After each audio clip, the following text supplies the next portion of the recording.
एक दिन मुल्ला नसरुद्दीन अपने ऊंट पर सवार होकर बाजार गए। उन्होंने ऊंट को एक पेड़ के पास बांधा और बाजार में सामान खरीदने चले गए। जब वे वापस आए तो देखा कि ऊंट वहां नहीं था। मुल्ला बहुत परेशान हुए। उन्होंने इधर-उधर देखा, लेकिन ऊंट का कोई पता नहीं चला। बाजार के लोग भी कहने लगे, अब तो ऊंट गया मुल्ला, कोई चोर ले गया होगा। लेकिन मुल्ला हार मानने वालों में से नहीं थे। उन्होंने सोचा और फिर ऊंची आवाज में चिल्लाए, सुनो सुनो, जिसने भी मेरा ऊंट चुराया है, मैं उसे एक आखिरी चेतावनी दे रहा हूं। अगर उसने ऊंट वापस नहीं किया तो मैं इस गांव के साथ वैसा ही करूंगा जैसा मैंने पिछली बार किया था जब मेरा ऊंट चोरी हुआ था। गांव वाले चौंक गए और चोर भी कहीं छिपकर उनकी बात सुन रहा था। किसी को समझ नहीं आया कि मुल्ला किस घटना की बात कर रहे हैं। लोगों ने जिज्ञासा से पूछा, मुल्ला, पिछली बार क्या हुआ था? मुल्ला ने गंभीर चेहरा बनाकर कहा, क्या बताऊं? जब पिछली बार मेरा ऊंट चोरी हुआ था तो मजबूरी में मुझे पैदल चलकर घर जाना पड़ा। यह सुनकर वहां मौजूद सभी लोग हंसने लगे, लेकिन चोर डर गया। उसे लगा कि मुल्ला कोई बड़ी सजा देने वाले हैं। डर के मारे चोर आधी रात को चुपके से मुल्ला के घर जाकर उनका ऊंट छोड़ आया और भाग गया। सुबह जब मुल्ला ने अपना ऊंट घर के बाहर खड़ा देखा तो मुस्कुराए और बोले, देखा, अगर अक्ल से काम लिया जाए तो चोर भी डर जाता है। शिक्षा। बुद्धिमानी से बिना किसी हिंसा या झगड़े के भी समस्या का हल निकाला जा सकता है। कहानी 2। एक दिन सुबह सुबह मुल्ला नसरुद्दीन अपने घर से बाहर निकले तो देखा, गधा गायब। मुल्ला ने चारों ओर देखा, लेकिन गधे का नामो निशान नहीं था। गांव वाले आकर बोले, मुल्ला, लगता है किसी ने तुम्हारा गधा चुरा लिया। मुल्ला ने ठंडी सांस ली और बोले, हूं। अगर मेरा गधा खुद वापस न आया तो मैं चोर को ऐसा सबक सिखाऊंगा कि वह जिंदगी भर याद रखे। गांव वाले हंसने लगे, अरे मुल्ला, जब गधा ही चला गया तो अब चोर को कैसे सजा दोगे? मुल्ला मुस्कुराए, बस देखते जाओ। मुल्ला गांव की मस्जिद के सामने खड़े हो गए और जोर से ऐलान करने लगे, ऐ मेरे प्यारे गांव वालों, मैंने आज रात खुदा से बात की। गांव वाले हैरानी से देखने लगे, खुदा से बात की? मुल्ला ने गंभीर आवाज में कहा, हाँ, खुदा ने मुझसे कहा, मुल्ला, जिसने तुम्हारा गधा चुराया है उसे कल सुबह तक सजा मिलेगी और वह आदमी खुद बेनकाब हो जाएगा। गांव वाले फुसफुसाने लगे, क्या सच में? खुदा ने ऐसा कहा? मुल्ला ने सिर हिलाया और यह भी कहा कि गधे के चोर की दाढ़ी सुबह तक सफेद हो जाएगी। अब गांव में हड़कंप मच गया। गांव में हर कोई बेचैन हो गया, लेकिन सबसे ज्यादा डर गधे के असली चोर को लग रहा था। चोर ने अपने घर जाकर शीशे में खुद को देखा। उसकी दाढ़ी तो अभी काली थी, लेकिन अगर सुबह तक सच में सफेद हो गई तो? उसका दिल जोर जोर से धड़कने लगा। अगर लोगों को पता चल गया कि गधा मैंने चुराया है तो मेरी इज्जत चली जाएगी। डर के मारे आधी रात को ही वह मुल्ला के घर गया और चुपचाप गधा छोड़कर भाग गया। सुबह हुई। मुल्ला ने दरवाजा खोला और देखा, गधा घर के बाहर खड़ा था, कान फड़फड़ा रहा था। मुल्ला ने मुस्कुराकर गधे से कहा, लगता है चोर को समझ आ गया कि उसकी दाढ़ी सफेद होने वाली थी। गांव वाले हैरान थे, मुल्ला, तुमने चोर को कैसे ढूंढ लिया? मुल्ला ठहाका लगाकर बोले, अरे भाई, चोर कभी खुद को फंसने नहीं देना चाहता। मैंने बस उसके डर का फायदा उठाया। गांव वालों ने हंसते हुए कहा, सच में मुल्ला, तुम्हारी चालाकी का कोई जवाब नहीं।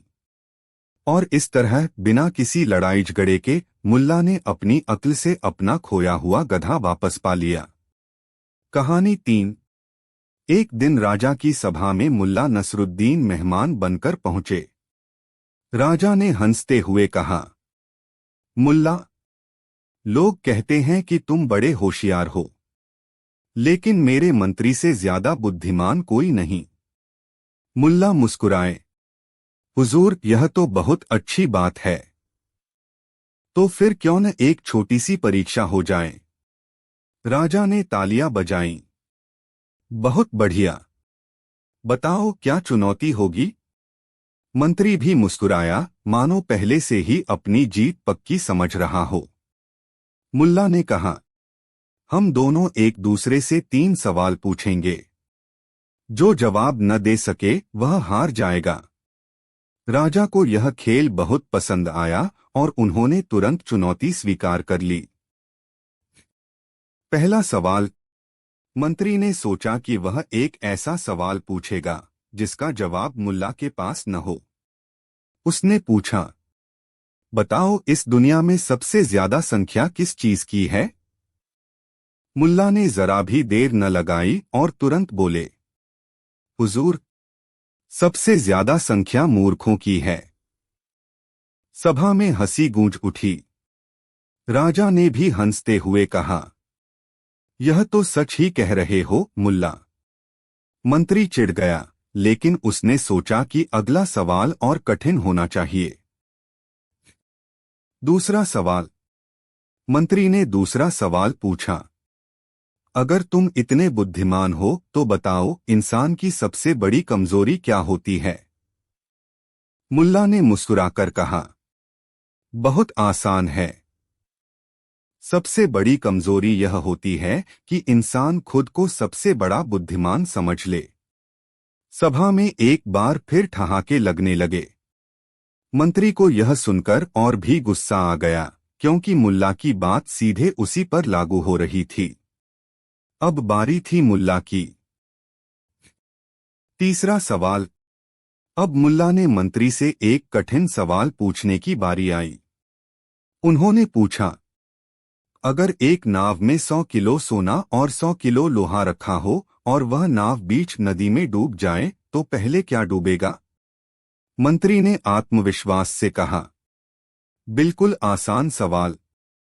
पहले दोनों ही चीजें एक साथ डूबेंगी। मुल्ला मुस्कुराए और बोले, गलत। पहले वह नाव डूबेगी जिसके बिना सोना और लोहा वैसे ही पानी में चले जाएंगे। मंत्री अवाक रह गया। पूरी सभा जोर जोर से हंसने लगी और राजा भी हंसी रोक न सके। अंतिम बार। मंत्री को अब गुस्सा आ गया और उसने क्रोध में कहा, मुल्ला, यह मजाक बंद करो। अब मैं तुम्हारे लिए एक ऐसा सवाल रखूंगा जिसका जवाब तुम नहीं दे पाओगे। मुल्ला बोले, बिल्कुल, पूछो मंत्री जी। मंत्री ने चालाकी से कहा, ऐसा बताओ जो हमारे सामने नहीं दिखता लेकिन मौजूद होता है। मुल्ला ने जरा भी देर न करते हुए कहा, आपकी हार। सभा में जबरदस्त ठहाके लगे और मंत्री सिर झुकाकर बैठ गया। राजा ने हंसते हुए कहा, वाह मुल्ला, तुमने सच में अपनी बुद्धिमानी साबित कर दी। मंत्री चुपचाप हार मानकर बैठ गया और मुल्ला ने शान से अपनी जीत का मजा लिया। जब भी कोई खुद को सबसे बड़ा बुद्धिमान समझने लगे तो जरूरी नहीं कि वह सच में सबसे होशियार हो। कभी कभी असली अक्ल वही होती है जो मौके पर सही जवाब दे सके। और मुल्ला नसरुद्दीन ने आज फिर साबित कर दिया कि अक्लमंदी किताबों से नहीं बल्कि समझदारी से आती है। कहानी 4। गांव में एक साहूकार था जो लोगों को सूद पर पैसे उधार देता था और वसूली के समय बहुत सख्ती दिखाता था। एक दिन मुल्ला नसीरुद्दीन ने भी उससे कुछ पैसे उधार लिए थे, लेकिन वादा करने के बावजूद वो पैसे लौटा नहीं रहे थे। साहूकार को चिंता हुई कि कहीं मुल्ला उसे चकमा न दे दें।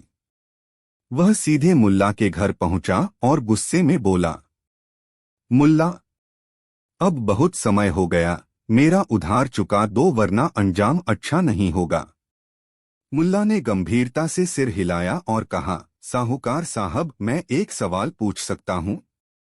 साहूकार गुस्से से चिल्लाया, मुझे किसी सवाल जवाब में नहीं पड़ना, पहले मेरे पैसे दो। मुल्ला ने शांति से कहा, ठीक है, लेकिन सोचो अगर मैं तुम्हारे पैसे चुका दूं तो तुम खुश हो जाओगे, है ना? साहूकार झुंझलाकर बोला, बिल्कुल। मुल्ला मुस्कुराए और बोले, और अगर मैं पैसे नहीं चुका पाऊं तो? साहूकार गुस्से में बोला, तो मैं परेशान हो जाऊंगा, मुझे चिंता होगी।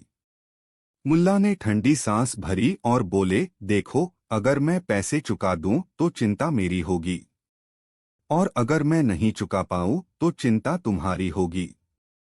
अब बताओ, चिंता तुम्हें करनी है या मुझे? साहूकार चुप रह गया। उसने सोचा कि सच में अब चिंता करने का कोई फायदा नहीं, क्योंकि पैसे तो फिर भी नहीं मिलने वाले थे। कहानी से सीख, अगर बात को घुमा फिराकर पेश किया जाए तो सामने वाला निरुत्तर हो सकता है। कहानी 5। एक दिन मुल्ला नसीरुद्दीन को अदालत में बुलाया गया। मामला यह था कि एक व्यापारी ने उन पर झूठा आरोप लगाया कि मुल्ला ने उससे कर्ज लिया था और अब वापस नहीं कर रहे। जज ने दोनों को अदालत में बुलाया और व्यापारी से पूछा, जज, क्या तुम मुल्ला को पैसे उधार देने के गवाह ला सकते हो? व्यापारी, हुजूर, गवाह तो कोई नहीं, लेकिन मैंने खुद अपने कानों से सुना था जब मुल्ला ने मुझसे पैसे उधार लिए थे। अब जज ने मुल्ला की ओर देखा और पूछा, तुम क्या कहना चाहते हो मुल्ला? मुल्ला ने मुस्कुराते हुए कहा, हुजूर, अगर कानों की सुनी हुई बात ही सबूत होती तो मेरे कानों ने आपको यह कहते सुना है कि यह व्यापारी मुझे 100 सोने की मुद्राएं देना चाहता है। जज पहले तो चौंक गए, लेकिन फिर जोर से हंस पड़े। उन्होंने व्यापारी से कहा, अगर सिर्फ सुनना ही सबूत होता तो अभी मुल्ला की बात भी सच मानी जाती। इसलिए बिना गवाह और ठोस सबूत के यह मुकदमा खारिज किया जाता है। मुल्ला अपनी चतुराई से झूठे आरोप से बच निकले और कोर्ट में मौजूद लोग भी उनकी बुद्धिमानी पर हंसते रह गए। कहानी 6। एक दिन मुल्ला नसीरुद्दीन अपने गधे के साथ बाजार जा रहे थे।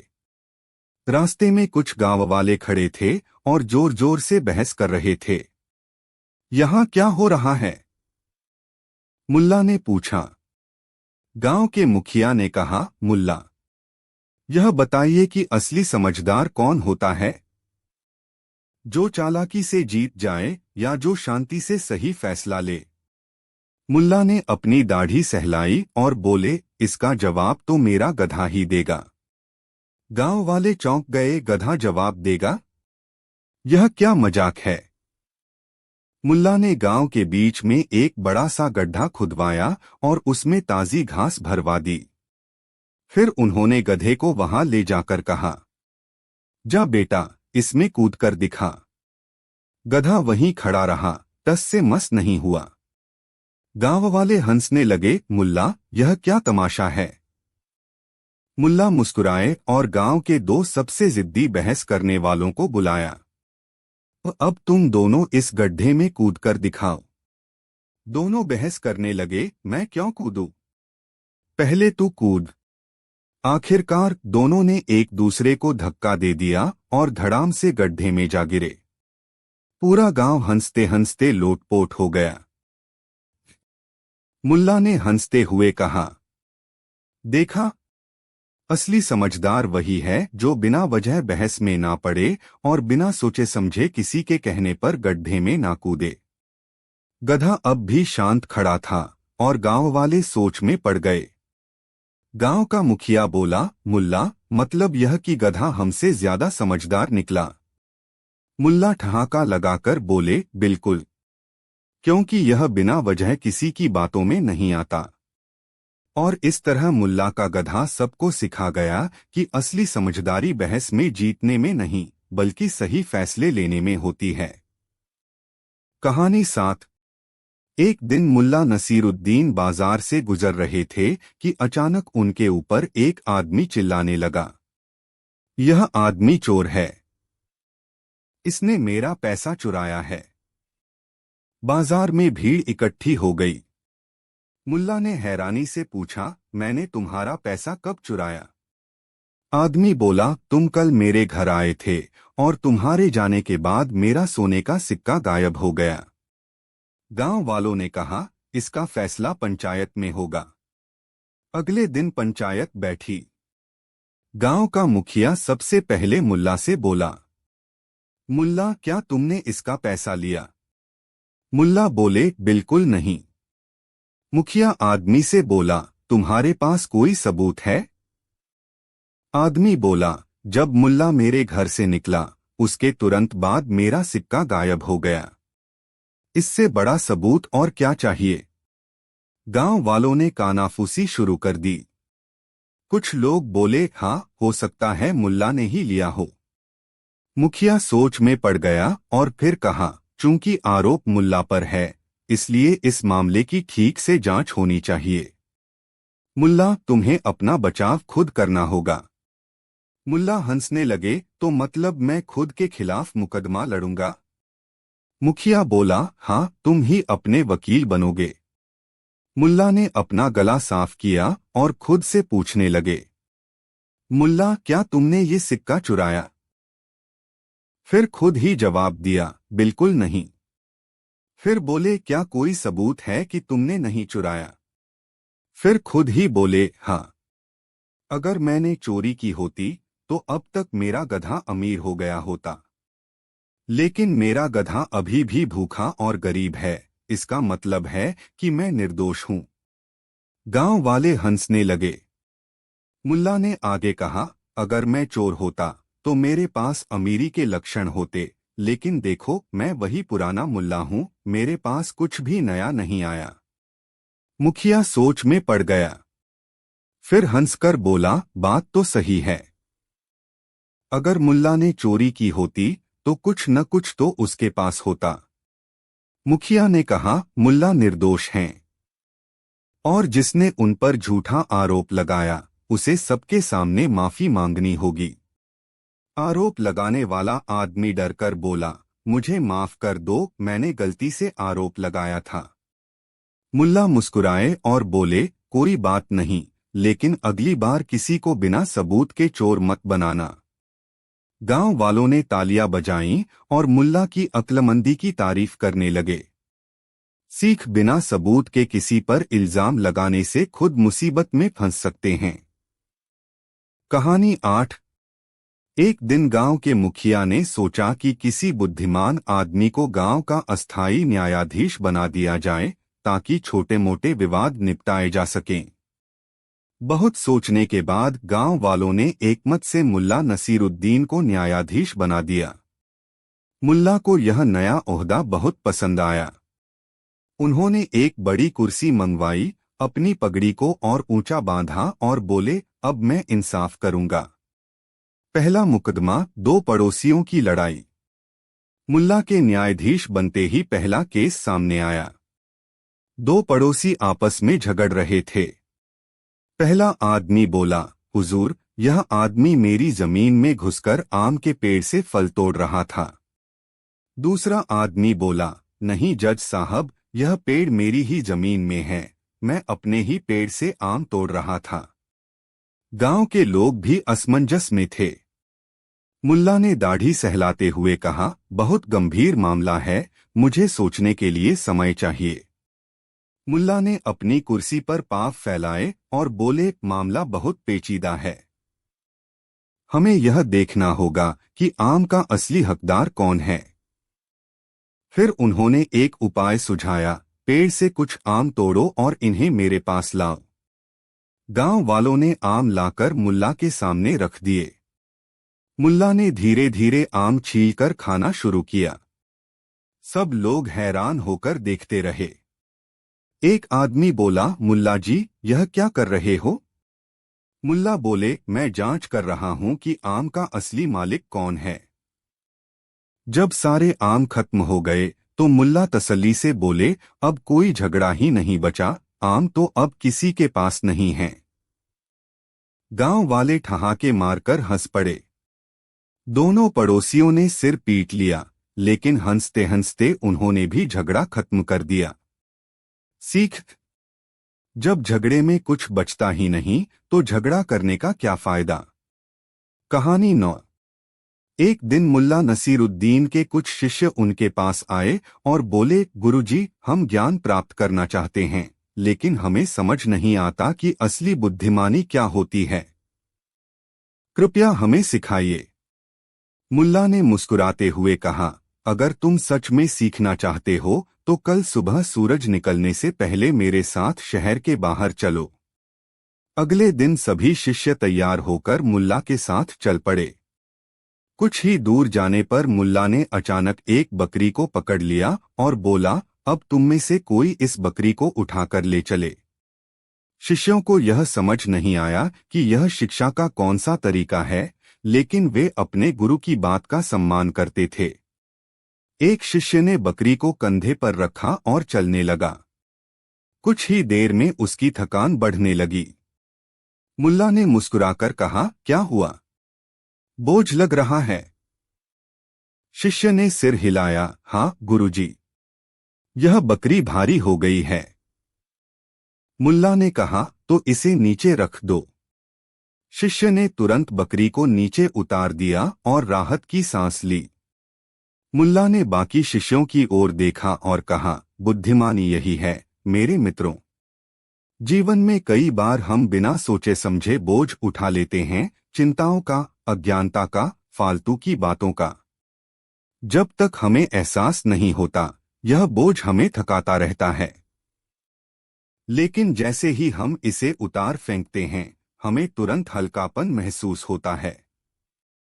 इसलिए हमेशा सोच समझकर ही किसी बात को अपनाओ, और अगर कुछ अनावश्यक बोझ बन जाए तो उसे तुरंत छोड़ देना ही सबसे बड़ी बुद्धिमानी है। शिष्य यह सुनकर बहुत प्रभावित हुए और बोले, गुरुजी, आपने सच में हमारी आंखें खोल दी। मुल्ला मुस्कुराए और बोले, अब चलो कोई हलवा पूरी खाते हैं ताकि पेट का बोझ भी हल्का हो जाए। कहानी 10। एक दिन सुबह सुबह मुल्ला नसरुद्दीन बाजार से गुजर रहे थे। तभी अचानक एक आदमी चिल्लाया, चोर, चोर, पकड़ो इसे। भीड़ इकट्ठी हो गई। लोग इधर उधर देखने लगे कि आखिर चोर कौन है। तभी उस आदमी ने सीधे मुल्ला की तरफ उंगली उठाई और बोला, इसी ने मेरी सोने की अंगूठी चुराई है। मुल्ला हक्के बक्के रह गए। क्या? मैंने? गांव वाले चौंक गए। अरे, मुल्ला भला चोरी क्यों करेंगे? लेकिन वह आदमी जिद पर अड़ा था। न्यायाधीश के सामने चलो, वही फैसला होगा। अब मामला अदालत तक पहुंच गया। अदालत में न्यायाधीश बैठे थे। आरोप लगाने वाला आदमी जोर जोर से बोल रहा था, हुजूर, मैंने अपनी सोने की अंगूठी इसी को दी थी यह कहकर कि जरा देखो असली है या नकली। लेकिन जब मैंने वापस मांगी तो इसने मुझसे कहा कि मैंने कोई अंगूठी ली ही नहीं। न्यायाधीश ने भौहें उठाईं और मुल्ला की तरफ देखा। क्या यह सच है? मुल्ला मुस्कुराए और बोले, हुजूर, अगर मैंने अंगूठी ली ही नहीं तो मैं उसे वापस कैसे दूं?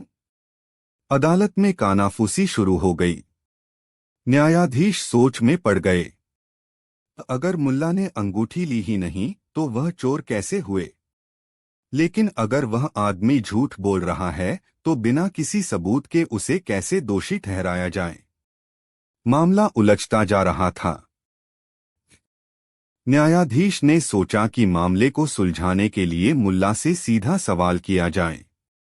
उन्होंने मुल्ला से पूछा, क्या तुम कसम खाकर कह सकते हो कि तुमने यह अंगूठी नहीं ली? मुल्ला ने गंभीर होकर कहा, हुजूर, इससे पहले कि मैं कसम खाऊं, मैं भी एक सवाल पूछना चाहता हूं। न्यायाधीश चौंक गए। सवाल। मुल्ला बोले, अगर मैं दावा करूं कि आपके सिर पर एक सींग उगाया है तो क्या आप यह कसम खाकर कहेंगे कि नहीं उगा? न्यायाधीश गुस्से में बोले, यह क्या बेहुदा बात कर रहे हो मुल्ला? मेरे सिर पर कोई सींग नहीं है। मुल्ला मुस्कुराए और बोले, बस हुजूर, जैसे आपको कसम खाने की जरूरत नहीं पड़ी यह साबित करने के लिए कि आपके सिर पर सींग नहीं है, वैसे ही मुझे भी कसम खाने की जरूरत नहीं कि मैंने अंगूठी नहीं ली। पूरा दरबार सन्न रह गया और फिर एक पल में हंसी के ठहाके गूंज उठे। न्यायाधीश खुद अपनी हंसी रोक नहीं पाए। वह बोले, मुल्ला, तुम्हारी अक्ल की कोई हद नहीं। सच में अगर कोई बात गलत है तो उसे गलत साबित करने के लिए किसी कसम की जरूरत नहीं। उन्होंने फैसला सुनाया। कोई सबूत न होने की वजह से मुल्ला पर कोई आरोप नहीं लगाया जा सकता। मामला खत्म। आरोप लगाने वाला आदमी सिर झुकाकर वहां से भाग खड़ा हुआ। मुल्ला ने मुस्कुराते हुए कहा, हुजूर, अगली बार किसी पर इल्जाम लगाने से पहले सोच लीजिएगा, वरना कहीं आपको सच में यह साबित न करना पड़े कि आपके सिर पर सींग नहीं है। और पूरी अदालत फिर से ठहाकों से गूंज उठी। कहानी 11। गांव के दो सबसे अच्छे दोस्त अहमद और रशीद किसी बात पर इतना झगड़ पड़े कि उनकी दोस्ती टूटने की कगार पर आ गई। दोनों का दावा था कि मैं सही हूं और दूसरा गलत।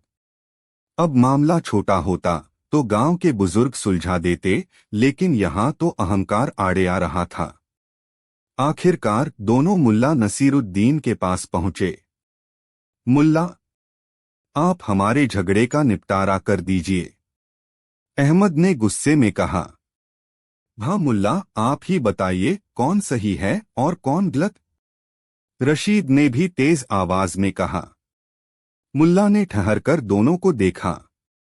फिर उन्होंने गहरी सांस ली और मुस्कुराते हुए बोले, तय है, मैं तुम्हारी परीक्षा लूंगा, लेकिन इसमें एक अनोखी शर्त होगी। गांव के लोग उत्सुक हो गए। सबने पहली बार सुना था कि झगड़ा सुलझाने के लिए परीक्षा होगी। मुल्ला, हमें क्या करना होगा? अहमद और रशीद एक साथ बोले। बहुत आसान। मुल्ला बोले, तुम दोनों गांव के सबसे मूर्ख आदमी को ढूंढकर मेरे पास लाओ, और जो सबसे बड़ा मूर्ख लेकर आएगा वही सही साबित होगा। गांव वाले हंस पड़े। मूर्ख ढूंढना, ये भी कोई तरीका हुआ झगड़ा सुलझाने का? लेकिन अहमद और रशीद इस परीक्षा को लेकर गंभीर हो गए। अहमद ने सबसे पहले एक आदमी को पकड़ा जो अपनी गाय से कह रहा था, आज दूध मत देना, मुझे भूख नहीं है। ये पक्का मूर्ख है। अहमद को यकीन था। वहीं रशीद एक आदमी को लाया जो अपने छाते को उल्टा पकड़कर पानी इकट्ठा कर रहा था। इससे बड़ा मूर्ख कौन होगा? रशीद को पूरा विश्वास था। दोनों ने अपनी अपनी पसंद के मूर्खों को लेकर मुल्ला के सामने पेश किया। मुल्ला ने पहले गाय वाले आदमी को देखा और सिर हिलाया। फिर छाते वाले को देखा और दाढ़ी सहलाते हुए मुस्कुराए। फिर बोले, तुम दोनों हारे। असली मूर्ख तो तुम दोनों ही हो। गांव वाले जोर जोर से हंस पड़े। अहमद और रशीद एक साथ चौंक गए। क्या हम मूर्ख कैसे हुए? मुल्ला ने हंसकर कहा, अरे मूर्खों, तुम दोनों अपने झगड़े को सुलझाने के बजाय मूर्खों को ढूंढने निकल पड़े। समझदार होते तो पहले ही मिल बैठकर बात कर लेते। पूरा गांव तालियां बजाने लगा। अहमद और रशीद एक दूसरे को देखने लगे और फिर खुद भी हंस पड़े। मुल्ला, आपने हमें हरा दिया। अब समझ आया कि झगड़ा कभी भी अक्लमंदी से नहीं सुलझता, बल्कि जिद छोड़कर सुलझाया जाता है। मुल्ला ने मुस्कुराकर कहा, यही तो मैं चाहता था। अब जाओ और मूर्ख बनने से पहले अपनी अक्ल का इस्तेमाल करो। और इस तरह मुल्ला ने बिना किसी बड़े तर्क वितर्क के झगड़ा सुलझा दिया, वो भी ऐसी अनोखी परीक्षा से कि जिसे सुनकर हर कोई हंसता ही रह गया। कहानी 12। गांव में मुल्ला नसरुद्दीन की शादी का दिन आ गया था। चारों तरफ खुशियां थीं, ढोल बज रहे थे और पकवानों की खुशबू हवा में घुली हुई थी। खाने की सबसे बड़ी शान थी शाही हलवा। यह हलवा इतना लजीज था कि जिसने एक बार चखा वो उंगलियां चाटता रह गया। जैसे ही हलवा परोसा गया, सभी मेहमानों की आंखें चमक उठीं। हर कोई अपनी प्लेट भरने के लिए तैयार था। हलवा खाने की शुरुआत हुई और पहला कटोरा खुद दूल्हे यानी मुल्ला नसरुद्दीन के सामने परोसा गया। मुल्ला ने हलवा चखा और आंखें बंद कर लीं। वाह, ऐसा हलवा तो मैंने कभी नहीं खाया। लेकिन जैसे ही मुल्ला ने दूसरा कौर लेने के लिए हाथ बढ़ाया, तभी अचानक किसी ने उनके हाथ से कटोरा खींच लिया। पूरी बारात चौंक गई। कटोरा छीनने वाला कोई और नहीं बल्कि मुल्ला का नया साला यानी दुल्हन का भाई था। वो घूरते हुए बोला, वो दूल्हा हो तो क्या हुआ? पहले हलवा खाने का हक मेहमानों का होता है। गांव वालों ने यह सुना तो कानाफूसी शुरू हो गई। अरे, शादी में ऐसा पहली बार हो रहा है। क्या दूल्हे को भी खाना छीनकर देना पड़ेगा? मुल्ला मुस्कुराए और बोले, अरे भाई, अगर यही रिवाज है तो बताओ, हलवा खाने का असली हकदार कौन है? अब मामला गंभीर हो गया था। कुछ बोले दूल्हा पहले खाएगा, कुछ बोले साला सही कह रहा है, पहले मेहमानों को परोसो। धीरे धीरे बात इतनी बढ़ गई कि शादी के मंडप में हलवे को लेकर बहस छिड़ गई। दुल्हन का बाप गुस्से से उठ खड़ा हुआ और बोला, अगर हलवे के लिए झगड़ा करना है तो शादी यहीं रुक जाएगी। यह सुनकर पूरा गांव स्तब्ध रह गया। मुल्ला ने सिर खुजलाया और बोले, ठहरो, अगर मामला हलवे का ही है तो इसका हल मैं निकालता हूं। मुल्ला ने सबको शांत कराकर कहा, अब से हलवे का असली हकदार वही होगा जो सबसे ज्यादा भूखा होगा। गांव वाले बोले, बिल्कुल सही। अब सवाल उठा, सबसे ज्यादा भूखा कौन है? मुल्ला ने ठहाका लगाकर कहा, जिसने सबसे कम खाना खाया है। सबने हामी भरी। अब मुल्ला मुस्कुराए और बोले, और जिसने सुबह से कुछ नहीं खाया। गांव वाले बोले, वो सबसे ज्यादा भूखा होगा। मुल्ला अपनी नई नवेली दुल्हन की तरफ देखकर बोले, इस शादी के चक्कर में सुबह से एक निवाला भी नसीब नहीं हुआ। तो भाई लोगों, हलवे का असली हकदार मैं हूं। पूरा गांव हंसी के मारे लोटपोट हो गया। गुस्से में तमतमाए साले साहब भी खुद को रोक नहीं पाए और ठहाका लगाने लगे। फिर सबने मिलकर हलवा खाया और इस अनोखी शादी की कहानियां पूरे गांव में फैल गईं। दुल्हन भी हंसकर बोली, शादी के पहले ही मुल्ला ने आधा हलवा हथिया लिया, अब पूरी जिंदगी के लिए कुछ और हथियाने का प्लान मत बना लेना। और इस तरह हलवे की लड़ाई हंसी खुशी के जश्न में बदल गई। कहानी 13। एक दिन मुल्ला नसरुद्दीन का दिमाग जबरदस्त तरीके से दौड़ रहा था। उनका घर पुराना हो चुका था और उन्हें पैसों की जरूरत थी। तो उन्होंने ऐलान कर दिया, मेरा घर बिकाऊ है।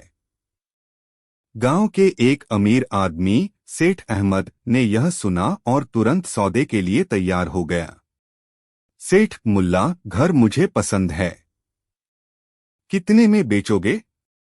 मुल्ला, बस 100 अशर्फिया। सेठ, मंजूर है। सौदा तय हो गया, लेकिन फिर मुल्ला मुस्कुराए और बोले, बस एक छोटी सी शर्त है। शर्त जो किसी ने नहीं सोची थी। सेठ चौंका, कौन सी शर्त? मुल्ला बोले, मैं तुम्हें पूरा घर बेच रहा हूं, लेकिन दरवाजा मेरे पास रहेगा। सेठ हैरान हो गया, मतलब? मुल्ला हंसते हुए बोले, मतलब साफ है। घर तुम्हारा होगा, लेकिन दरवाजा मेरा रहेगा, और मैं जब चाहूं इसका इस्तेमाल करूंगा। गांव वाले यह सुनकर ठहाके लगाने लगे। सेठ सोच में पड़ गया, फिर खुद ही हंसने लगा। अरे, दरवाजे का मैं क्या करूंगा? ठीक है, सौदा पक्का। शर्त का असली खेल शुरू। सेठ ने 100 अशर्फियां दी, घर ले लिया और वहां रहने चला गया। सब कुछ ठीक चल रहा था, लेकिन असली खेल अब शुरू हुआ।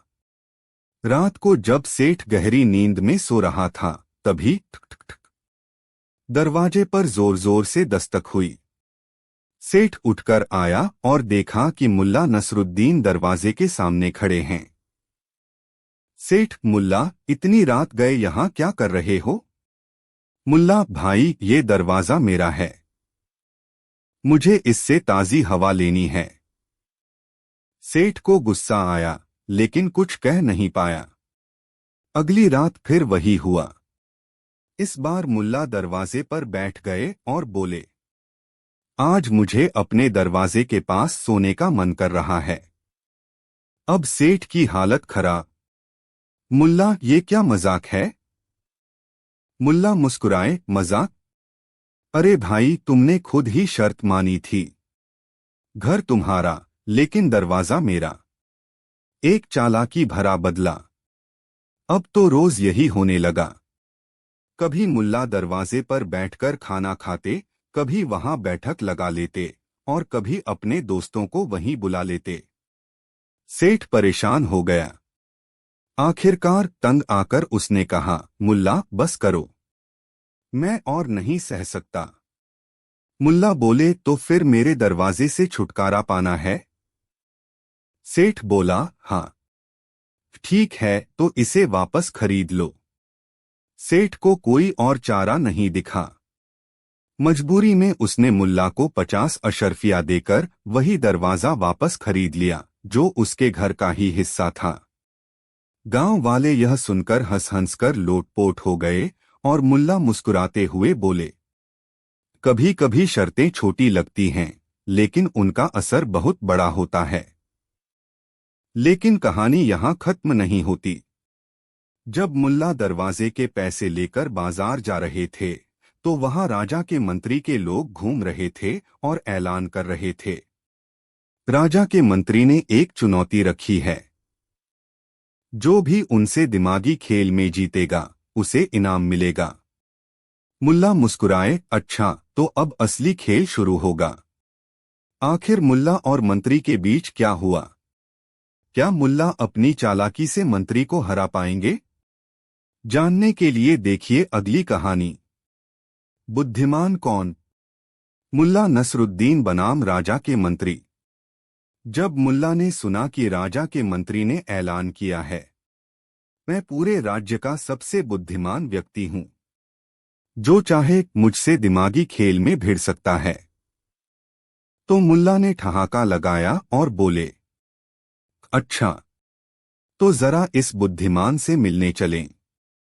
गांव वालों ने टोका, मुल्ला, मंत्री से उलझना मत, वो बड़ा चालाक आदमी है। मुल्ला मुस्कुराए, और मैं कौन हूं? गधे की सवारी करने वाला कोई मामूली आदमी?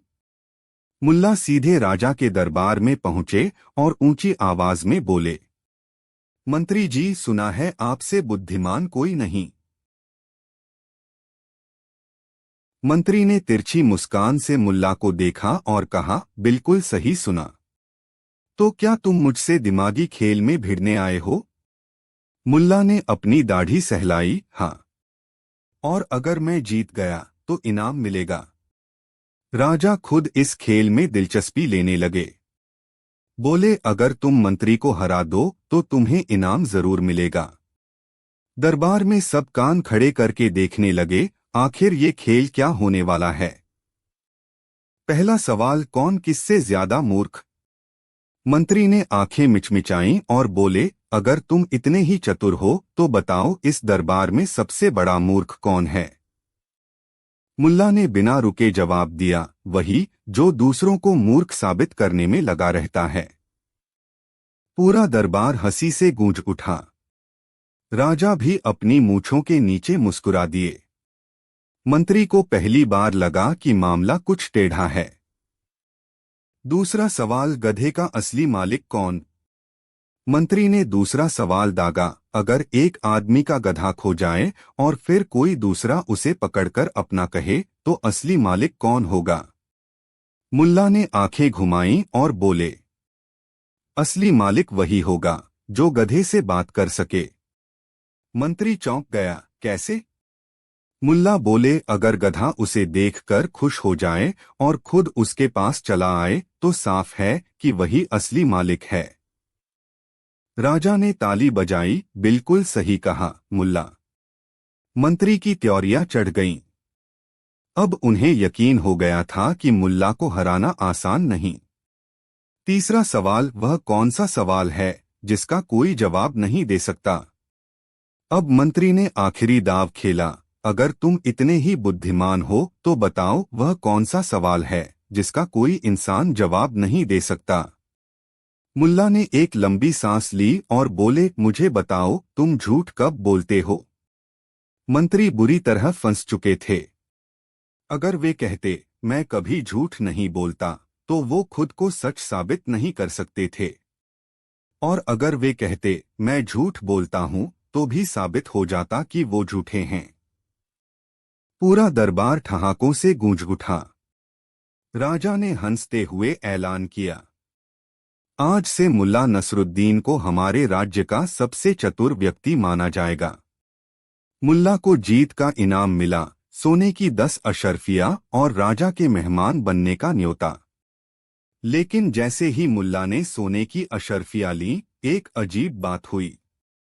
दरबार में अचानक एक नया ऐलान हुआ, राजा का सबसे कीमती खजाना चोरी हो गया। राजा ने गुस्से में कहा, अगर कोई इसे ढूंढ सकता है तो वही असली बुद्धिमान कहलाएगा। मुल्ला ने अपनी पगड़ी ठीक की और मुस्कुराए। तो क्या असली खेल अब शुरू हुआ? आखिर राजा का खजाना किसने चुराया? क्या मुल्ला इस रहस्य को सुलझा पाएंगे, या यह उनके लिए सबसे मुश्किल पहेली होगी? जानने के लिए देखिए अगली कहानी, जब मुल्ला नसरुद्दीन बना जासूस। राजा का सबसे कीमती खजाना, एक बेशकीमती हीरा, राजमहल के अंदर से ही गायब हो गया था। दरबार में कोहराम मच गया। पहरेदारों से पूछताछ की गई, लेकिन किसी को कुछ पता नहीं था। राजा गुस्से में बोले, अगर सुबह तक खजाना नहीं मिला तो सिपाही हर किसी को जेल में डाल देंगे। मुल्ला नसरुद्दीन, जो इनाम जीतकर मजे से अशर्फिया गिन रहे थे, मुस्कुराए और बोले, राजा सलामत, इतनी जल्दी गुस्सा क्यों होते हैं? इस पहेली को हल करने के लिए तलवार की नहीं, दिमाग की जरूरत है। राजा ने कहा, अगर तुम सच में इतने चतुर हो तो यह रहस्य सुलझाकर दिखाओ।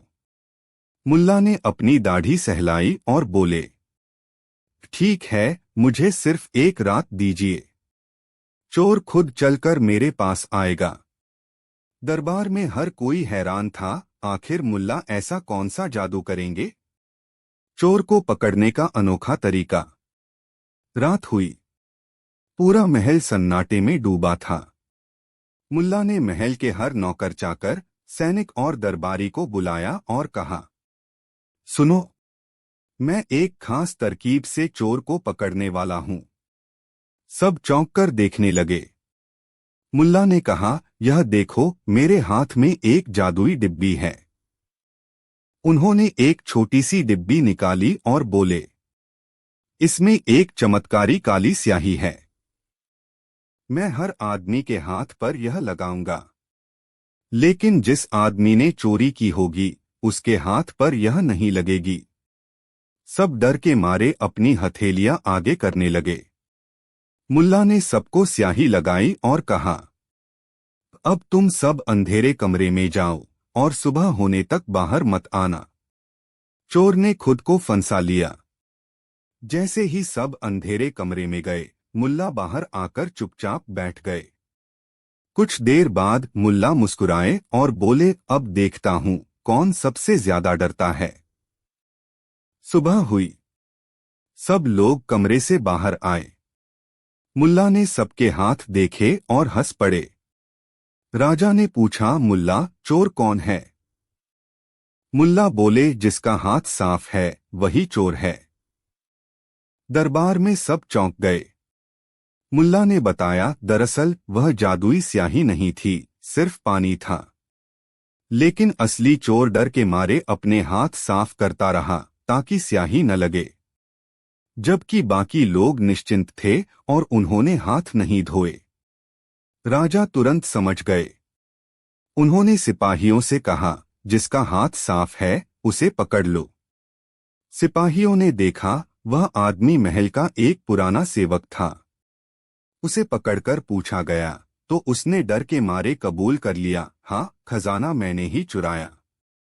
पूरा दरबार मुल्ला की चालाकी देखकर हैरान था। राजा ने मुस्कुराकर कहा, मुल्ला, तुम सिर्फ मजाक करने में ही नहीं बल्कि जासूसी में भी उस्ताद निकले। राजा ने उन्हें ढेरों सोने की अशर्फियां इनाम में दी। लेकिन असली रहस्य अभी बाकी है। जब मुल्ला अपने इनाम लेकर लौट रहे थे तभी एक अजीब बात हुई। एक बूढ़ा फकीर रास्ते में मिला और बोला, ए मुसाफिर, तुम्हारी अक्ल तो कमाल की है, लेकिन क्या तुम सच में जानना चाहते हो कि असली रहस्य क्या है? मुल्ला ठिठक गए। असली रहस्य? फकीर हंसकर बोला, हाँ, जो तुमने अभी देखा वह सिर्फ एक छोटा सा खेल था, लेकिन असली खेल तो अब शुरू होने वाला है। आखिर फकीर कौन था? वह कौन सा रहस्य बता रहा था? क्या मुल्ला किसी और बड़ी मुसीबत में फंसने वाले थे? जानने के लिए देखिए अगली कहानी, मुल्ला और रहस्यमयी फकीर। फकीर मुस्कुराया, जिस खजाने को तुमने ढूंढा वो असली खजाना था भी या नहीं? मुल्ला चौंक गए, क्या मतलब? फकीर ने धीमे स्वर में कहा, राजा का खजाना चोरी नहीं हुआ था, बल्कि उसे किसी ने छुपाया था। मुल्ला ने हैरानी से पूछा, किसने? फकीर ने इशारा किया महल की ओर। जिसने यह खेल रचा वो खुद ही सबसे बड़ा खिलाड़ी है। मुल्ला सोच में पड़ गए।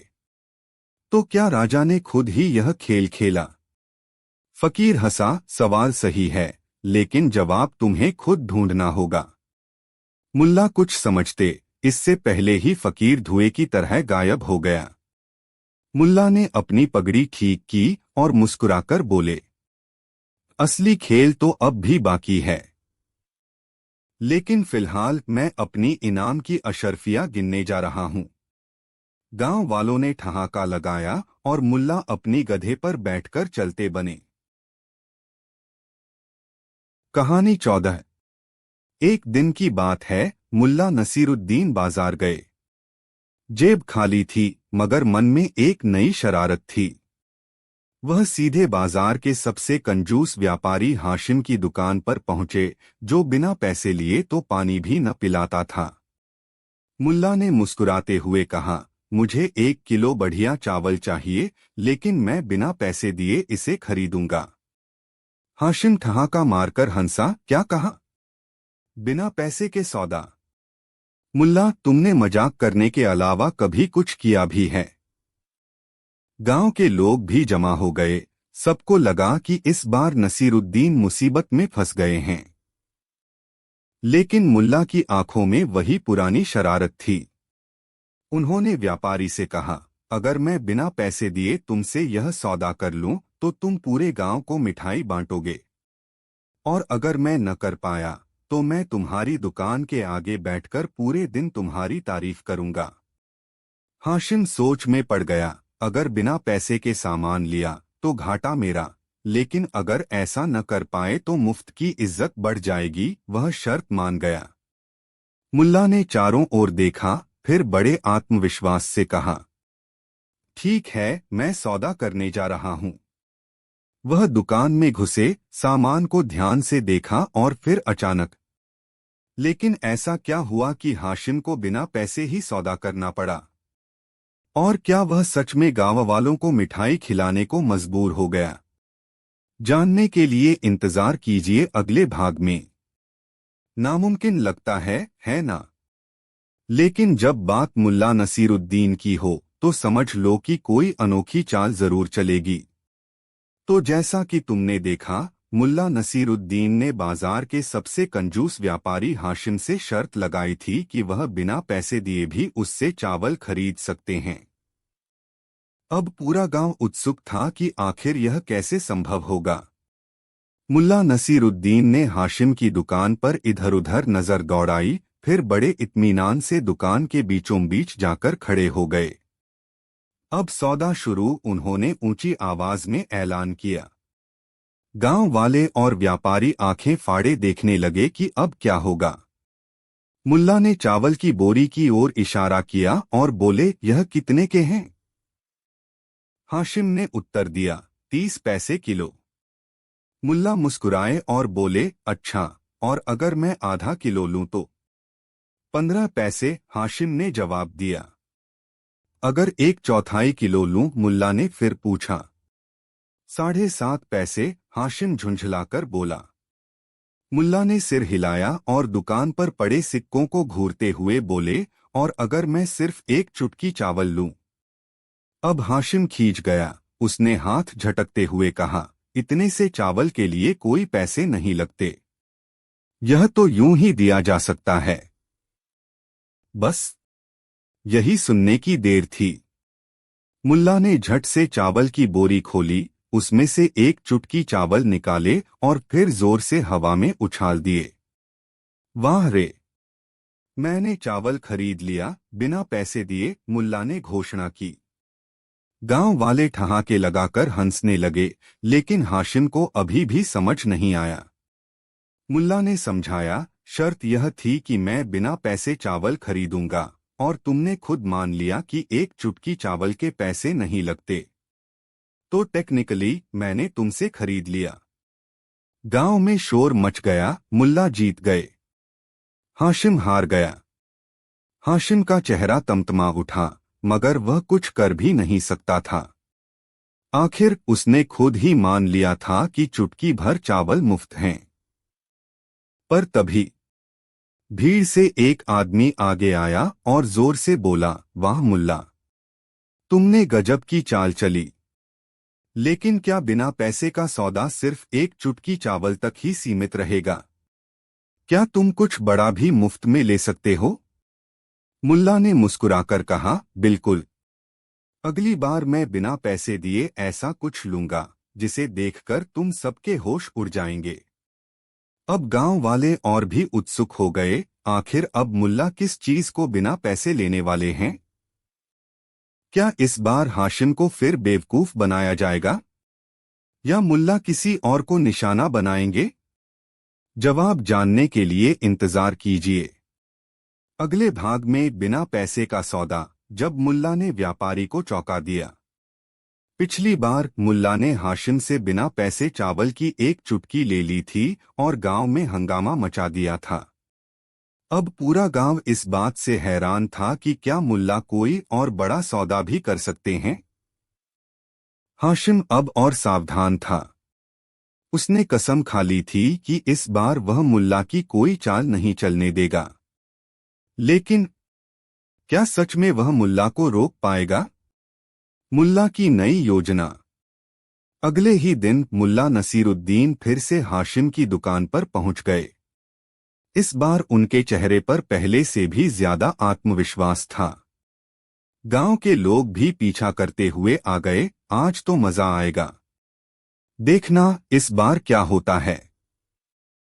मुल्ला ने हाशिम को देखा और बोले, मुझे एक बोरी गेहूं चाहिए, और इस बार भी मैं बिना पैसे दिए इसे खरीदूंगा। हाशिम हंसा और बोला, मुल्ला, मैं मूर्ख नहीं हूं।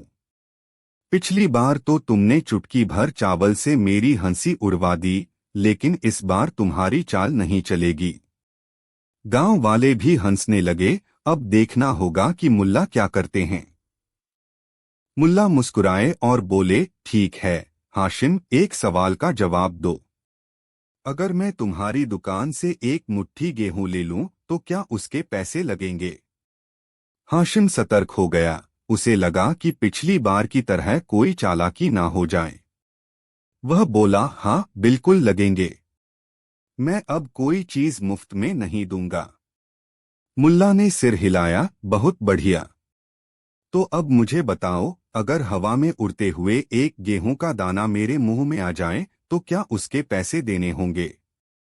हाशिम हंसा, अरे नहीं, अगर कोई दाना हवा में उड़कर तुम्हारे मुंह में चला जाए तो उसके पैसे थोड़े ही लगेंगे। बस यही सुनने की देर थी। मुल्ला ने झट से गेहूं की बोरी उठाई, हवा में जोर से उछाली और जोर से चिल्लाए, देखो, गेहूं उड़ रहा है। अब अगर इसमें से कोई भी दाना मेरे मुंह में आ जाए तो वह मुफ्त हुआ, है ना? गांव वाले ठहाके मारकर हंसने लगे, लेकिन हाशिम का चेहरा देखने लायक था। मुल्ला ने शरारत से मुस्कुराते हुए कहा, अब बताओ, यह गेहूं मुफ्त में आया कि नहीं? हाशिम ने गुस्से में पैर पटका और बोला, मुल्ला, तुम मुझे फिर बेवकूफ बना रहे हो। पर गांव वालों को तो मजा आ रहा था। वे बोले, हाशिम, शर्त तो तुमने खुद मानी थी। अब क्या करोगे? पर कहानी अभी खत्म नहीं हुई थी। भीड़ से अचानक एक बुजुर्ग आदमी आगे आया और बोला, वाह मुल्ला, तुमने कमाल कर दिया। लेकिन अब एक और बड़ा सवाल है, क्या तुम बिना पैसे दिए सोने की कोई चीज भी हासिल कर सकते हो? गांव में सन्नाटा छा गया। क्या मुल्ला अब सोने की कोई चीज भी मुफ्त में ले पाएंगे? क्या हाशिम इस बार भी हार जाएगा या कोई नई चाल चलेगा? जानने के लिए इंतजार कीजिए अगले भाग में। गांव वाले अब तक हंस हंस कर लोटपोट हो चुके थे। हाशिम को 2 बार मात देने के बाद अब सबके मन में एक ही सवाल था, क्या मुल्ला बिना पैसे दिए सोना भी हासिल कर सकते हैं? हाशिम भी इस बार पूरी तरह सतर्क था। उसने ठान लिया था कि अब वह मुल्ला को बेवकूफ नहीं बनने देगा। मुल्ला मुस्कुराए और बोले, हाशिम भाई, तुम्हारी दुकान पर सोने की अंगूठियां भी मिलती हैं ना? हाँ मिलती हैं। पर इस बार मैं तुम्हारी कोई चाल नहीं चलने दूंगा, हाशिम बोला। ठीक है, मैं अब बिना पैसे दिए एक सोने की अंगूठी लूंगा, मुल्ला ने ऐलान किया। गांव वाले उत्सुक थे। हाशिम की दुकान में कीमती सोने की अंगूठियां रखी थीं और किसी को यकीन नहीं था कि इस बार मुल्ला सफल हो सकते हैं। मुल्ला की आखिरी चाल। मुल्ला धीरे धीरे दुकान में घुसे और एक चमचमाती सोने की अंगूठी उठाकर बोले, यह कितने की है? एक सोने की अशर्फी, हाशिम बोला। अच्छा, और अगर मैं इसे पहनकर देखूं तो? मुल्ला ने पूछा। देख सकते हो, पर रखना पड़ेगा, तो पैसे देने होंगे, हाशिम ने सतर्क होकर कहा। मुल्ला ने अंगूठी उंगली में पहनी और बड़े ध्यान से देखने लगे। फिर बोले, हाशिम भाई, यह अंगूठी तो बड़ी सुंदर है, पर जरा सोचो, अगर यह मेरे पास ही रहे तो क्या यह मेरी हुई या नहीं? हाशिम चौंका, क्या मतलब? मुल्ला मुस्कुराए, मेरा मतलब यह कि अगर मैं इसे पहनकर बाहर चला जाऊं और तुम मुझसे वापस न मांगो तो क्या यह मेरी हुई? गांव वाले ठहाके मारकर हंस पड़े। हाशिम झुंझलाया, बिल्कुल नहीं, मैं तुमसे वापस मांगूंगा। मुल्ला ने ठंडी सांस भरी और कहा, तो फिर बात साफ है, हाशिम भाई। जब तक तुम इसे मुझसे मांगते रहोगे, यह तुम्हारी ही रहेगी। पर जिस दिन तुमने इसे मांगना छोड़ दिया, यह मेरी हो जाएगी। यानी अगर मैं इसे बिना पैसे लिए रखना चाहूं, तो मुझे सिर्फ इतना करना होगा कि तुम्हारे सवालों का इंतजार करूं। गांव वाले हंसी से लोटपोट हो गए। हाशिम सिर पकड़कर बैठ गया, अरे, यह आदमी तो मुझे हमेशा के लिए परेशान करने की तैयारी कर रहा है। उसने झुंझलाकर मुल्ला से अंगूठी वापस ली और बोला, नसीरुद्दीन, तुमने मुझे फिर हरा दिया। लो, अपनी शर्त जीतने की खुशी में यह अंगूठी मेरी तरफ से तोहफे में रख लो। मुल्ला ने हंसते हुए अंगूठी पहन ली और बोले, यानी बिना पैसे दिए मैंने सोना भी हासिल कर लिया। गांव वाले खुशी से चिल्लाए, मुल्ला फिर जीत गए। अंत में हाशिम की दुकान पर फिर कभी मुल्ला को मुफ्त सौदे की शर्त लगाने की जरूरत नहीं पड़ी, क्योंकि हाशिम ने पहले ही कह दिया, मुल्ला अब बस, मैं पहले ही दिवालिया होने वाला हूं। गांव वाले हंसते हुए अपने घर चले गए और मुल्ला अपनी सोने की अंगूठी चमकाते हुए आगे बढ़ गए, किसी नए खेल की तलाश में। कहानी 15। एक बार की बात है, शहर के राजा को अपनी बुद्धिमानी पर बहुत घमंड था। वह हमेशा दरबारियों से कठिन सवाल पूछता और उनकी चतुराई की परीक्षा लेता। जो सही जवाब दे उसे इनाम मिलता और जो न दे पाए उसे मूर्ख घोषित कर दिया जाता। एक दिन राजा ने पूरे दरबार में घोषणा की, अगर कोई मेरी बुद्धि को मात दे सका तो मैं उसे सोने से तौल दूंगा, लेकिन अगर वह हार गया तो उसे गधे पर बैठाकर पूरे नगर में मूर्ख घोषित करवा दूंगा। अब भला कौन इस चुनौती को स्वीकार करता? लेकिन फिर वहां आया मुल्ला नसीरुद्दीन। मुल्ला ने मुस्कुराते हुए कहा, महाराज, आपकी बुद्धि तो पूरे राज्य में प्रसिद्ध है, लेकिन क्या आपने कभी खुद को परखा है? राजा चौंक गए। मतलब? मुल्ला बोला, अगर मैं आपसे एक ऐसा सवाल पूछूं जिसका जवाब आपको खुद ही नहीं पता, तो क्या आप खुद को मूर्ख घोषित करेंगे? राजा हंसने लगे, ऐसा कभी हो ही नहीं सकता। पूछो अपना सवाल। मुल्ला ने बड़ी चालाकी से पूछा, महाराज बताइए, इस राज्य में सबसे मूर्ख व्यक्ति कौन है? राजा मुस्कुराए और बोले, यह तो आसान है। जो मेरे सवाल का जवाब न दे सके वही मूर्ख है। मुल्ला सिर हिलाकर बोला, मतलब आपने खुद मान लिया कि अगर कोई ऐसा सवाल हो जिसका जवाब आप न दे सकें तो वह मूर्ख नहीं बल्कि आप खुद मूर्ख होंगे। राजा थोड़ा सोच में पड़ गए, लेकिन फिर भी बोले, बिल्कुल। अब मुल्ला मुस्कुराया और आगे बढ़ा, तो महाराज मेरा सवाल है, इस दुनिया में सबसे पहले कौन आया था, अंडा या मुर्गी? पूरे दरबार में सन्नाटा छा गया। राजा कुछ देर तक सोचते रहे, लेकिन कोई भी ठोस जवाब नहीं दे पाए। अगर वे अंडा कहते तो सवाल उठता कि अंडा आया कैसे, और अगर मुर्गी कहते तो फिर वही सवाल। अब राजा के माथे पर पसीना था। दरबारियों की आंखों में हंसी झलक रही थी। राजा ने कई पंडितों और विद्वानों से पूछा, पर कोई जवाब नहीं मिला। थोड़ी देर बाद मुल्ला नसीरुद्दीन ने धीरे से कहा, महाराज, लगता है आपने खुद को ही मूर्ख घोषित कर दिया। राजा क्रोधित हो गए, लेकिन वे अपनी बात से मुकर भी नहीं सकते थे। तभी एक दरबारी बोला, महाराज, आपने वादा किया था कि जो आपको मात देगा उसे सोने से तौलेंगे। राजा के चेहरे का रंग उड़ गया। पर अब करे भी तो क्या? मुल्ला मुस्कुराते हुए बोला, महाराज, अगर आप चाहें तो दानवीर कहलाने के लिए मुझे सोने से तौल सकते हैं, या फिर अपनी प्रतिष्ठा बचाने के लिए इस पूरी बात को भूल सकते हैं। राजा झेंप गए, लेकिन अपनी हार मानना उनके बस में नहीं था। उन्होंने तुरंत घोषणा की, मुल्ला को सोने से तौलने के लिए राजकोष से सोना लाया जाए। अब असली खेल शुरू होने वाला था। जब राजकोष का सारा सोना लाया गया तो मुल्ला ने एक और चतुराई भरी चाल चली। ऐसी चाल जिससे राजा की हालत और खराब हो गई। लेकिन वह चाल क्या थी और कैसे मुल्ला ने इस मौके को अपने फायदे में बदला, और यह सब गधे की कीमत से कैसे जुड़ा? जानने के लिए देखिए अगली कहानी, गधे की कीमत। मुल्ला नसीरुद्दीन का अनोखा व्यापार। राजा के दरबार में जब मुल्ला नसीरुद्दीन को सोने से तौलने की बारी आई तो मुल्ला ने एक शर्त रख दी, महाराज, मैं चाहता हूं कि मुझे सोने से नहीं बल्कि मेरी सबसे कीमती चीज से तौला जाए।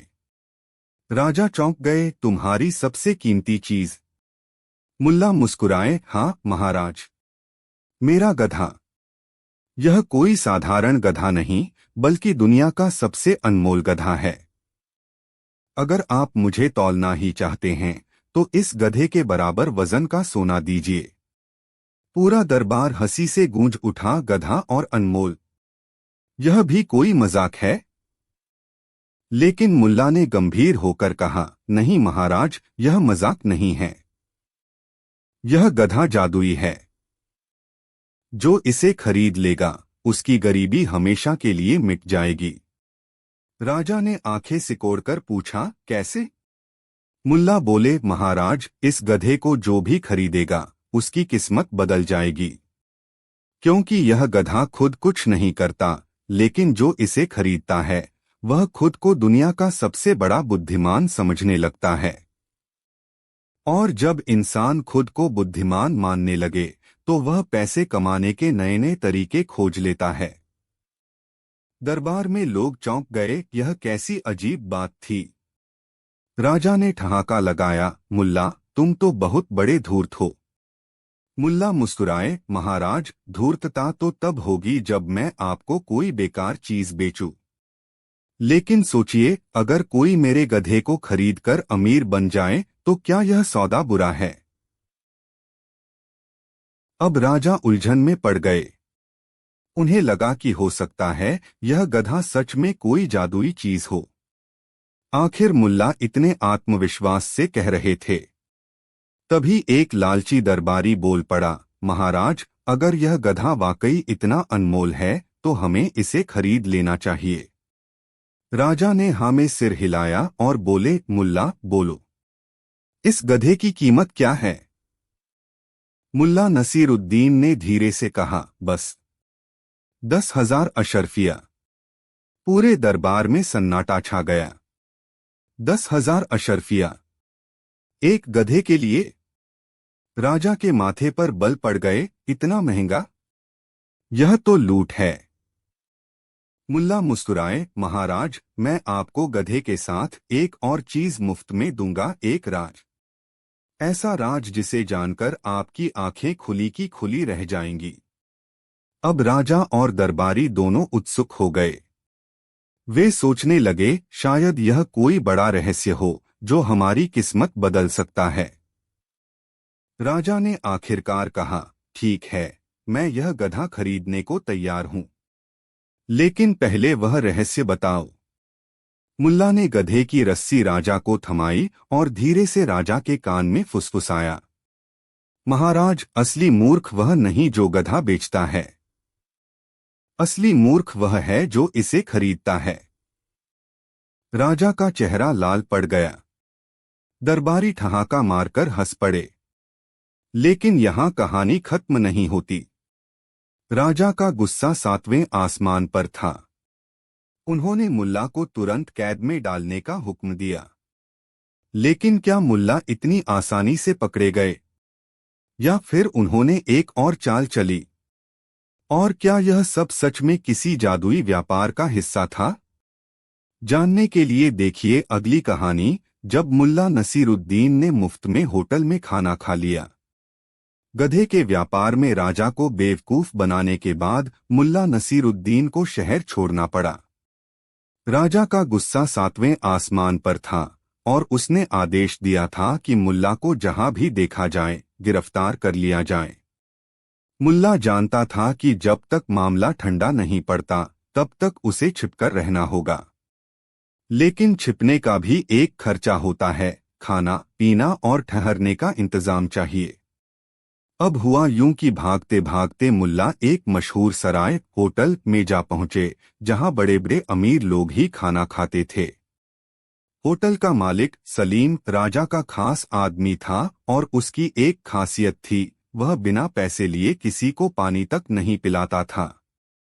मुल्ला होटल के अंदर गए और बिना कुछ बोले सबसे महंगे खाने का ऑर्डर दे दिया, शाही कबाब, मटन बिरयानी, मिठाइयाँ और आखिर में केसरिया शरबत। होटल के कर्मचारी भी हैरान थे, यह आदमी गरीब दिखता है, लेकिन ऐसा खाना तो सिर्फ राजा खाते हैं। खाने के बाद जब मालिक ने बिल मांगा तो मुल्ला ने बड़ी मासूमियत से कहा, मेरा पैसा हवा में उड़ गया। मालिक चौंका, क्या मतलब? पैसा हवा में उड़ गया? मुल्ला बोले, मालिक पहले पूरी कहानी सुनिए। कहानी यह है कि जब मैं इस होटल में आया तब मेरी जेब में 10 सोने की अशर्फियां थीं। जैसे ही मैं होटल में घुसा, मेरी नजर छत पर लटके हुए एक बड़े पंखे पर पड़ी। पंखा धीरे धीरे घूम रहा था। मैंने सोचा, यह पंखा घूम क्यों रहा है? तभी मुझे याद आया कि हवा के कारण चीजें इधर उधर उड़ सकती हैं। लेकिन मैं समझ नहीं पाया कि इस हवा का असर क्या है। फिर मैंने सोचा, चलो यह जानने के लिए खाना खाकर देखता हूँ। मैंने खाना मंगवाया और जैसे ही मैं खाने में व्यस्त हुआ, अचानक महसूस किया कि मेरी जेब हल्की हो गई है। यानी इस होटल की हवा इतनी तेज है कि उसने मेरी सारी अशर्फियां उड़ा दी। अब बताइए, इसमें मेरी क्या गलती? होटल का मालिक गुस्से से लाल हो गया। यह क्या बकवास कर रहे हो? हवा पैसे कैसे उड़ा सकती है? मुल्ला गंभीरता से बोले, अगर हवा खाने को ठंडा कर सकती है, मोमबत्तियों की लौ को हिला सकती है, दरवाजों को बंद कर सकती है, तो क्या पैसे उड़ नहीं सकते? पूरा होटल ठहाकों से गूंज उठा। कुछ ग्राहक बोले, बात तो सच है। जब हर चीज पर हवा का असर हो सकता है, तो पैसे पर क्यों नहीं? अब होटल मालिक समझ चुका था कि मुल्ला मजाक कर रहे हैं। लेकिन उसने फैसला किया, नसीरुद्दीन, तुम मुझे बेवकूफ बना रहे हो। तुम्हें पैसे देने ही पड़ेंगे। मुल्ला ने लंबी सांस ली और कहा, ठीक है मालिक, मैं आपको पूरे पैसे दूंगा। लेकिन अगर आप यह साबित कर दें कि इस होटल की हवा का असर पैसे पर नहीं होता। अब होटल का मालिक चक्कर में पड़ गया। वह कुछ साबित भी नहीं कर सकता था और पैसे लेने का कोई और तरीका भी नहीं था। आखिरकार मालिक ने हार मान ली और गुस्से में कहा, जाओ मुल्ला, आज तुम्हें माफ किया, लेकिन दोबारा यहां बिना पैसे मत आना। मुल्ला मुस्कुराते हुए बोले, तो मालिक क्या मतलब निकालूं? यह कि आज का खाना मुफ्त था। पूरा होटल फिर से हंसी से गूंज उठा। लेकिन यह कहानी यहीं खत्म नहीं होती। मुल्ला के इस कारनामे की खबर राजा तक पहुंची। राजा ने सोचा, इस आदमी के पास जरूर कोई अनोखी बुद्धि है। इसे पकड़ने के बजाय मैं इसे अपने दरबार में बुलाऊंगा और इसे एक नई चुनौती दूंगा। आखिर राजा ने मुल्ला के लिए कौन सी चुनौती रखी? क्या मुल्ला इस बार भी अपनी बुद्धि से बच निकलेंगे, या फिर इस बार राजा से मात खा जाएंगे? जानने के लिए देखिए अगली कहानी, बुद्धिमानी की परीक्षा। जब मुल्ला ने पूरी सभा को चौंका दिया। मुल्ला नसीरुद्दीन के किस्से अब पूरे राज्य में मशहूर हो चुके थे। राजा को यह बात पसंद नहीं आई कि एक आम आदमी बार बार उसकी बुद्धि को चुनौती दे रहा है। इसलिए राजा ने दरबार में सभी विद्वानों और मंत्रियों को बुलाया और कहा, आज हम मुल्ला नसीरुद्दीन की असली परीक्षा लेंगे। अगर वह इस परीक्षा में पास हो गया तो मैं उसे अपना महामंत्री बना दूंगा। लेकिन अगर वह हार गया तो उसे इस राज्य से हमेशा के लिए निकाल दिया जाएगा। राजा ने यह बात पूरे राज्य में फैला दी ताकि अधिक से अधिक लोग इस परीक्षा को देखने आए। मुल्ला को जब यह खबर मिली तो वे मुस्कुराए और बोले, अरे वाह, मुफ्त की चुनौती मिल रही है। और फिर मुल्ला पहुंचे राजा के दरबार में। राजा ने मुल्ला को देखते ही कहा, मुल्ला, अगर तुम सच में इतने चतुर हो तो आज मेरी 3 पहेलियों का जवाब दो। अगर एक भी गलत हुआ तो तुम्हें मूर्ख घोषित कर दिया जाएगा। मुल्ला ने झुककर सलाम किया और बोले, महाराज, आप सवाल पूछिए, जवाब देने की जिम्मेदारी मेरी। राजा मुस्कुराए और पहला सवाल पूछा, सबसे ज्यादा ताकतवर चीज क्या है? दरबार में सन्नाटा छा गया। सभी सोचने लगे, क्या यह राजा है? तलवार, धन, सेना लेकिन मुल्ला नसीरुद्दीन मुस्कुराए और बोले, महाराज, सबसे ताकतवर चीज भूख है। राजा चौंक गए, कैसे? मुल्ला ने जवाब दिया, क्योंकि भूख के आगे राजा भी झुकता है, सेनाएं भी हार जाती हैं और धन भी बेकार हो जाता है। भूख के कारण ही दुनिया में सबसे बड़े युद्ध हुए हैं, सबसे बड़े व्यापार बने हैं और सबसे बड़े झगड़े हुए हैं। राजा को जवाब सुनकर गहरी सोच में पड़ना पड़ा। दरबारियों ने सिर हिला दिया, जवाब तो सही है। अब राजा ने दूसरा सवाल पूछा, ऐसी कौन सी चीज है जो हमेशा बढ़ती रहती है लेकिन कभी नहीं घटती? कुछ लोगों ने कहा धन, कुछ ने कहा ज्ञान, कुछ ने कहा बुद्धि। लेकिन मुल्ला मुस्कुराए और बोले, महाराज, लालच। राजा चौंक गए, कैसे? मुल्ला बोले, लालच कभी कम नहीं होता। अगर किसी के पास एक सोने की अशर्फी हो तो वह 2 चाहता है, अगर उसके पास 100 हो तो 1000 चाहता है, और यह सिलसिला कभी खत्म नहीं होता। अब राजा थोड़े परेशान हो गए। उन्होंने 2 सवाल पूछे थे और दोनों के जवाब मुल्ला ने चतुराई से दे दिए थे। अब राजा ने तीसरा और सबसे कठिन सवाल पूछा, अगर मुझे साबित करना हो कि तुम मूर्ख हो तो मुझे क्या करना चाहिए? पूरा दरबार ठहाकों से गूंज उठा। अब देखना था कि मुल्ला क्या जवाब देंगे। लेकिन मुल्ला जरा भी परेशान नहीं हुए। उन्होंने मुस्कुराकर कहा, महाराज, यह तो बहुत आसान है। अगर आप मुझे मूर्ख घोषित कर दें तो यह आपकी बुद्धिमानी पर सवाल उठाएगा, क्योंकि अगर मैं मूर्ख हूं तो फिर आप कैसे इतने सालों से मेरी बातों में आ रहे हैं? पूरे दरबार में सन्नाटा छा गया। राजा का चेहरा उतर गया। दरबारी धीरे धीरे हंसने लगे, फिर ठहाके गूंजने लगे। राजा को अब समझ आ गया था कि वह कितनी भी कोशिश कर ले, मुल्ला की बुद्धिमानी से जीत नहीं सकता। आखिरकार उसने हार मान ली और कहा, मुल्ला, तुम सच में सबसे चतुर हो। अब से तुम मेरे खास सलाहकार रहोगे। मुल्ला ने मुस्कुराकर कहा, महाराज, एक सलाह देता हूं, कभी भी किसी को बेवकूफ बनाने की कोशिश मत कीजिए, क्योंकि हो सकता है कि वह आपसे ज्यादा चालाक निकले। लेकिन यह कहानी यहीं खत्म नहीं होती। जब मुल्ला दरबार से बाहर निकले तो वहां एक अजनबी उनकी राह देख रहा था। उसने धीरे से कहा, मुल्ला, मैं तुम्हें एक ऐसा सौदा देना चाहता हूं जिससे तुम रातों रात करोड़पति बन सकते हो। मुल्ला ने आंखें सिकोड़ लीं। आखिर वह आदमी कौन था? क्या मुल्ला सच में करोड़पति बनने वाले थे, या फिर यह एक नई चाल थी? जानने के लिए देखिए अगली कहानी, जब मुल्ला ने सोते सोते अमीर बनने की योजना बना ली। मुल्ला नसीरुद्दीन दरबार से बाहर निकले ही थे कि एक अजनबी उनके सामने आकर खड़ा हो गया। मुल्ला साहब, आपके पास एक अनोखा दिमाग है। अगर आप मेरी बात मान लें तो रातों रात करोड़पति बन सकते हैं। मुल्ला ने हंसकर पूछा, अच्छा, और वह कैसे? अजनबी फुसफुसाया, बहुत आसान है। आपको बस लोगों को यह यकीन दिलाना है कि आप उनके सपने सच कर सकते हैं। मुल्ला ने आंखें सिकोड़कर पूछा, क्या मतलब? अजनबी बोला, हम एक योजना बनाएंगे, एक जादुई तकिया बेचेंगे और कहेंगे कि इस पर सिर रखते ही सोने में बदलने का सपना आएगा, और जो सपना देखेगा उसकी किस्मत बदल जाएगी।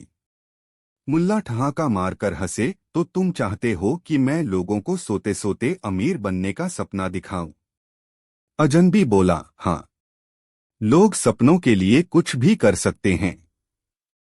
मुल्ला मुस्कुराए, और अगर किसी का सपना पूरा नहीं हुआ तो? अजनबी ने कंधे उचका दिए, तो क्या? हम कह देंगे कि उन्होंने तकिए को गलत दिशा में रखा था। अब मुल्ला हंसते हंसते दोहरे हो गए। उन्होंने अजनबी की तरफ देखा और कहा, भाई, तुम्हें करोड़पति बनने की इतनी जल्दी क्यों है? जब तुम बिना सोचे समझे दूसरों को मूर्ख बना सकते हो तो खुद मेहनत क्यों नहीं करते? अजनबी भौंचक्का रह गया। मुल्ला ने हंसते हुए कहा, याद रखना, जो दूसरों को सपनों के जाल में फंसाता है एक दिन खुद भी उन्हीं जालों में उलझ जाता है। और यह कहकर मुल्ला अपने गधे पर चढ़े और मस्ती में गुनगुनाते हुए चल पड़े, क्योंकि उन्हें पता था कि असली अमीरी सोते सोते नहीं बल्कि हंसते हंसते मिलती है। कहानी 16। एक दिन मुल्ला अपने आंगन में बैठे आराम से किताब पढ़ रहे थे। तभी उनका पड़ोसी घबराया हुआ उनके पास आया। अरे मुल्ला, मेरी मदद करो। मुल्ला ने किताब नीचे रखी और बोले, क्या हुआ? कोई मुसीबत आ गई? पड़ोसी बोला, मुझे तुमसे एक चीज चाहिए, जल्दी दो। मुल्ला बोले, क्या चाहिए? बताओ। पड़ोसी हिचकिचाया और बोला, मुझे तुम्हारी रस्सी चाहिए। मुल्ला ने भौहें उठाई, रस्सी? लेकिन किस लिए? पड़ोसी बोला, मैं अपने घर में कपड़े सुखाने के लिए रस्सी ढूंढ रहा हूं और सुना है कि तुम्हारे पास एक मजबूत रस्सी है। मुल्ला ने कहा, ठीक है, तुम ले सकते हो, लेकिन एक समस्या है।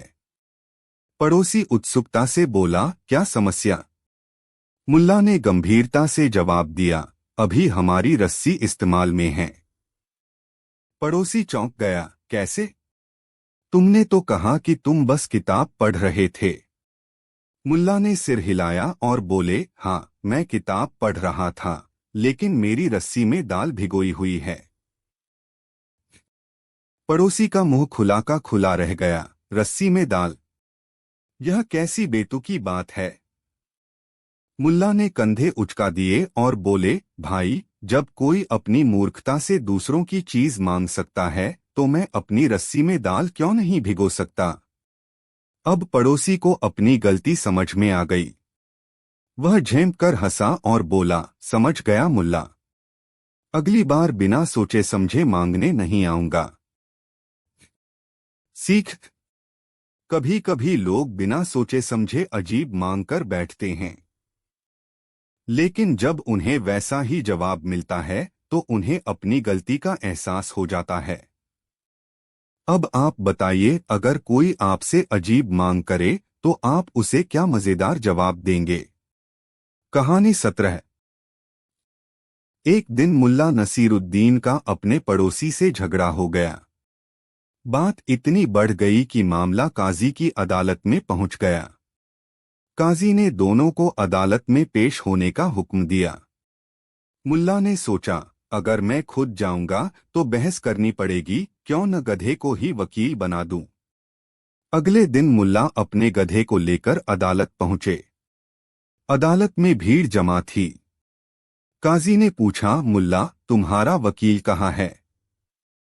मुल्ला ने गर्व से अपने गधे की ओर इशारा किया और कहा, हुजूर, यही मेरा वकील है। पूरा दरबार हंसी से गूंज उठा। काजी भड़क गए और बोले, मुल्ला, यह मजाक है। गधा कैसे वकील हो सकता है? मुल्ला बड़ी संजीदगी से बोले, क्यों नहीं हुजूर, इस अदालत में कई वकील हैं जो घंटों चुपचाप बैठे रहते हैं और बस सिर हिलाते हैं। यही मेरा गधा भी कर सकता है। भीड़ फिर से ठहाके लगाने लगी। काजी मुस्कुराए और बोले, मुल्ला, तुम्हारा वकील तो बोल भी नहीं सकता। मुल्ला झट से बोले, हुजूर, बोलने वाले वकील भी कहाँ सच बोलते हैं। मेरा वकील कम से कम झूठ तो नहीं बोलेगा। यह सुनते ही काजी भी हंस पड़े और बोले, मुल्ला, मुकदमे में तो तुम्हें खुद लड़ना पड़ेगा, लेकिन इतना मजेदार तर्क देने के लिए तुम्हें इस बार माफ किया जाता है। पूरा दरबार हंसी से गूंज उठा और मुल्ला अपने गधे को थपथपाते हुए वहां से निकल गए।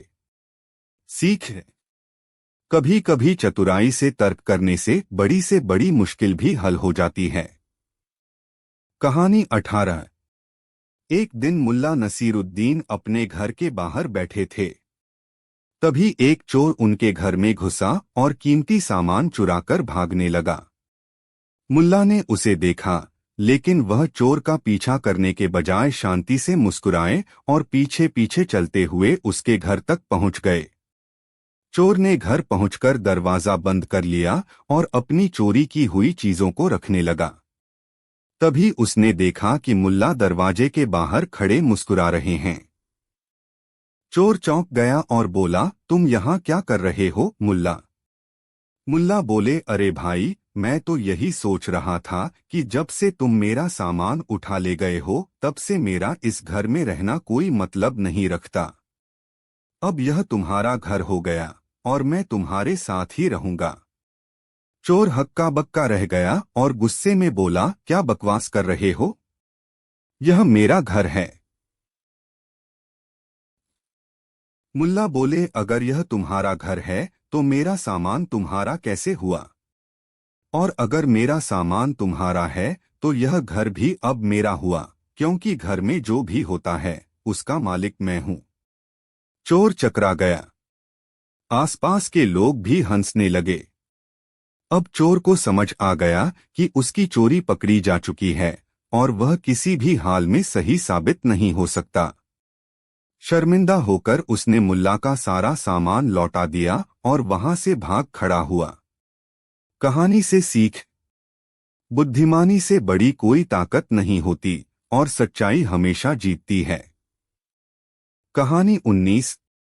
एक गांव में कुछ अमीर लोग थे जो हमेशा गरीबों का मजाक उड़ाते थे।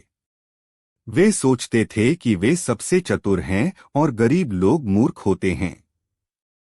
मुल्ला नसीरुद्दीन को यह अच्छा नहीं लगा, इसलिए उन्होंने उन्हें सबक सिखाने की योजना बनाई।